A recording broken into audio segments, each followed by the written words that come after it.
এই প্লেন পরমাণু বোমাকেও প্রতিরোধ করতে পারে। হ্যাঁ, আপনি ঠিকই শুনেছেন। আজ এই প্লেনের ব্যাপারে জানাবো।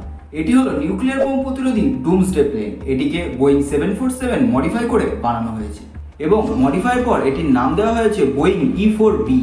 এটি তৈরির উদ্দেশ্য হলো যে এটি তৃতীয় বিশ্বযুদ্ধের সময় ফ্লাইং কমান্ড সেন্টারে পরিবর্তন করা হবে, অর্থাৎ সেনাবাহিনীর উচ্চপদস্থ কর্মীরা এই উড়ন্ত প্লেনের মধ্য থেকে রণকৌশল তৈরি করবে এবং এই প্লেনের মধ্যে এমন কিছু নিরাপত্তা ব্যবস্থা তৈরি করা হয়েছে যেটি আপনি অন্য কোনো প্লেনে পাবেন না।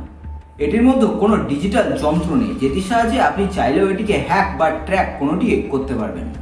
পরমাণু বিস্ফোরণ থেকে নির্গত ইলেকট্রোম্যাগনেটিক তরঙ্গ চাইলেও এই প্লেনটির কোনো রকম ক্ষতি করতে পারবে না। এই বিমানের ওপরের অংশকে রোডম বলা হয়। এখানে প্রায় 65টি স্যাটেলাইট ডিশ এবং অ্যান্টেনা ইনস্টল করা হয়েছে, যার কারণে এই বিমানটি জলের মধ্যে সাবমেরিন জাহাজ এবং উড়ন্ত ফাইটার পাইলটের সঙ্গেও কন্ট্যাক্ট রাখতে পারে।